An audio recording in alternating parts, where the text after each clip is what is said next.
दी ranking crew movie की कहानी की शुरुआत में हम वॉल्टर को देखते हैं। ऐसा लगता है कि वॉल्टर कुछ छुपा रहा है और गुंडों से बचकर भाग रहा होता है। उसके पीछे काफी सारे गुंडे होते हैं, लेकिन जैसे ही वो एक जगह पहुंचता है, अचानक एक गाड़ी आकर उसे कुचल देती है। इसी एक्सीडेंट में वॉल्टर की मौत हो जाती है और बाद में हमें पता चलता है कि वॉल्टर एक रिटायर्ड डिटेक्टिव था। फिर स्टोरी जेम्स पर शिफ्ट होती है, जो कि यूएस नेवी में होता है। उसे खबर मिलती है कि उसके पिता की डेथ हो चुकी है। ये सुन के जेम्स काफी दुखी हो जाता है। वो घर आता है जहां वो अपनी वाइफ लेला के साथ रहता है। जेम्स लेला को बताता है कि उसे अपने फादर की बॉडी लेने जाना होगा।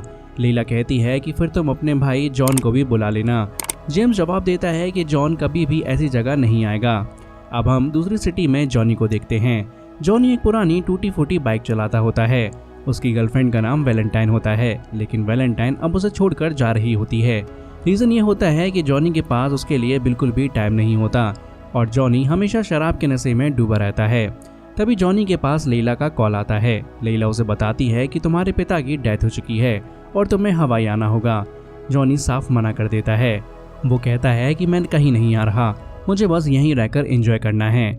साथ ही में वो कहता है कि आखिर मेरे पिता ने मेरे लिए किया ही क्या था। लेकिन थोड़ी देर बाद कुछ जापानीज गुंडे जॉनी के पास आ जाते हैं। वो जॉनी से पूछते हैं कि तुम्हारे पिता ने तुम्हारे नाम पर एक पार्सल भेजा था, बताओ वो पार्सल कहाँ है। जॉनी कहता है कि उसके पिता से बचपन में बात होती थी, लेकिन बाद में उनसे कोई कांटेक्ट नहीं रहा और अब तो उसे ये भी पता चला है कि उसके पिता मर चुके हैं। अब जापानीज गुंडे जॉनी को धमकाना शुरू कर देते हैं। इससे जॉनी का दिमाग खराब हो जाता है और गुस्से में आकर वो दोनों गुंडों को बहुत बुरी तरह पीट देता है। वो उन्हें उठाकर पटक देता है और घसीट कर मारता है। लेकिन ये जापानीज आदमी बार बार जॉनी पर चाकू और बोतल से अटैक करते हैं, पर जॉनी बहुत स्ट्रांग होता है। वो दोनों जापानीज लोगों को अच्छा खासा सबक सिखाता है और आखिर में उन्हें मार देता है। तब जाकर जॉनी का पीछा छूटता है।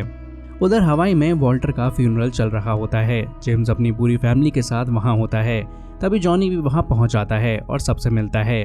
यहीं हमें जॉनी की कजन नैनी भी दिखाई देती है। जॉनी लेला और जेम्स से मिलता है, लेकिन थोड़ी ही देर में वो दोनों भाई बच्चों की तरह आपस में लड़ने लगते हैं। प्रीस तक उन्हें डांट देता है और कहता है कि कम से कम यहाँ तो शांत रहो। यहाँ ये भी क्लियर हो जाता है कि जॉनी और जेम्स के फादर सेम थे, लेकिन उनकी माँ अलग अलग थी।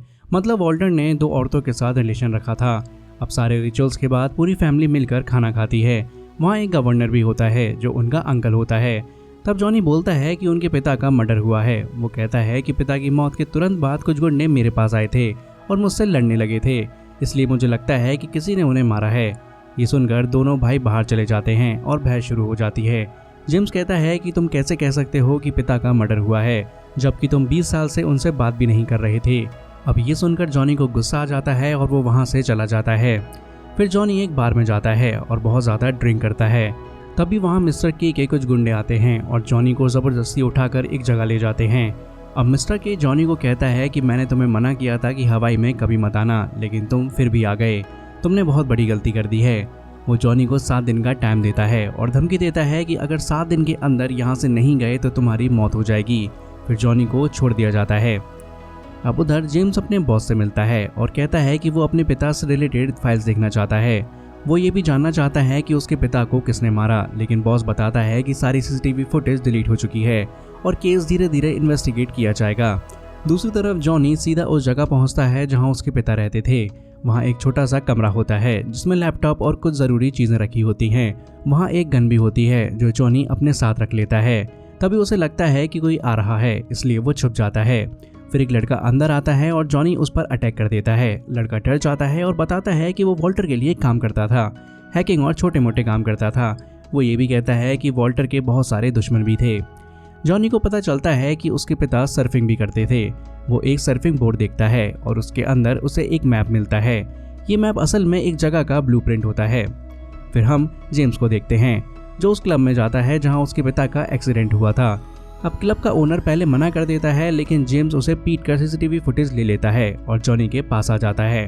फुटेज में साफ दिखाई देता है कि एक ब्लू कलर की गाड़ी बिना ब्रेक लगाए उनके पिता को टक्कर मारती है।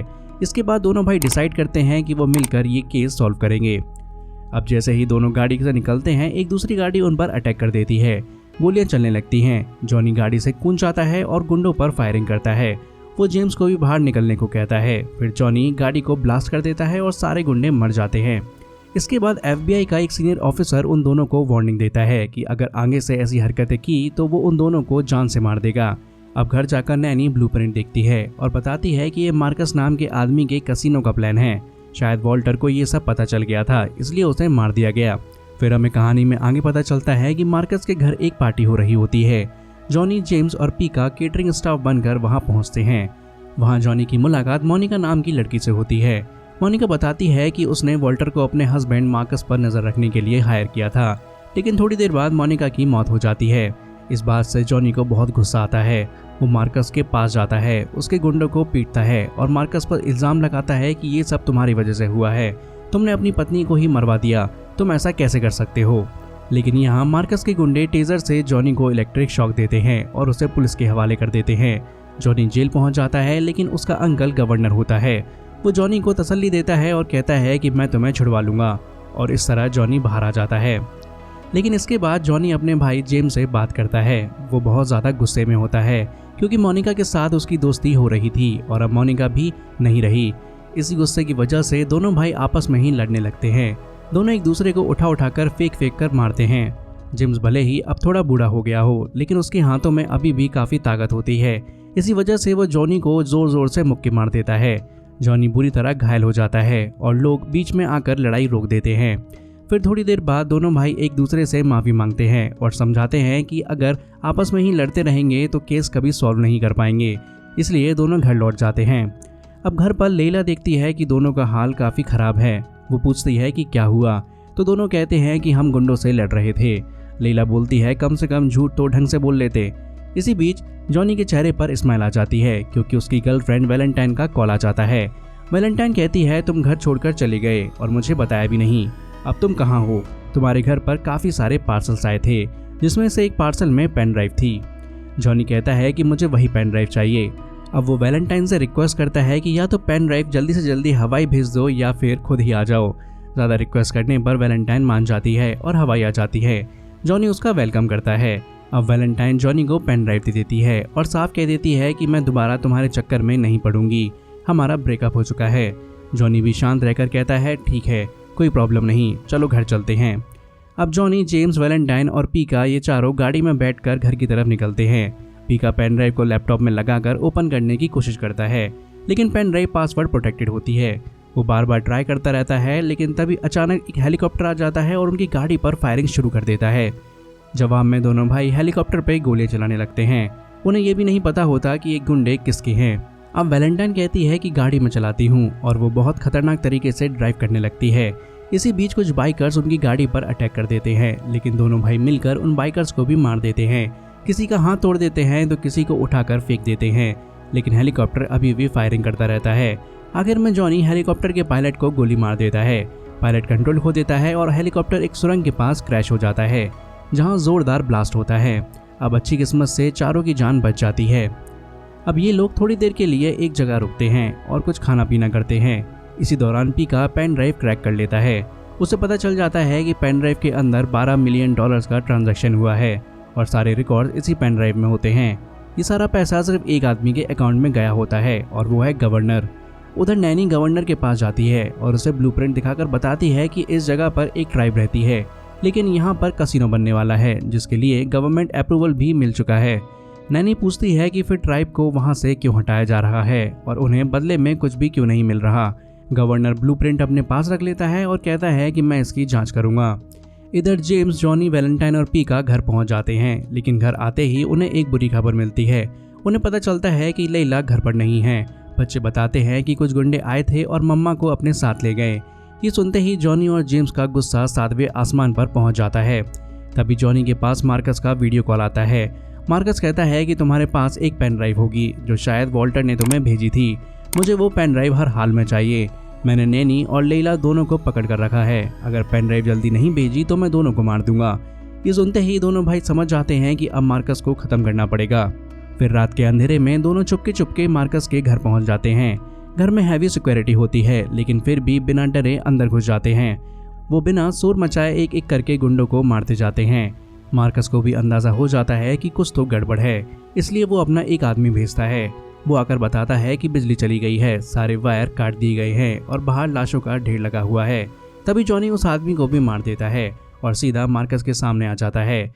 अब मार्कस कहता है तो तुम लोग आ ही गए, अब तुम्हारी पूरी तरह से बैंड बजानी पड़ेगी।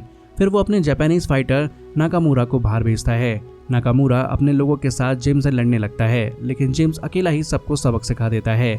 किसी का हाथ तोड़ देता है, किसी को कुल्हाड़ी से मार देता है और किसी का सर हथौड़े से फोड़ देता है।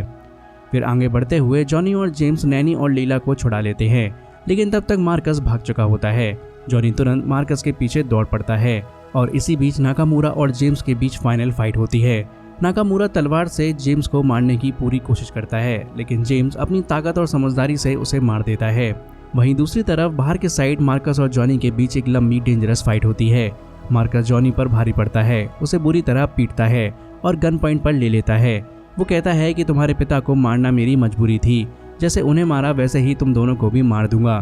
फिर मार्कस गोली चला देता है, लेकिन गोली तेल से भरे टैंकर पर लग जाती है।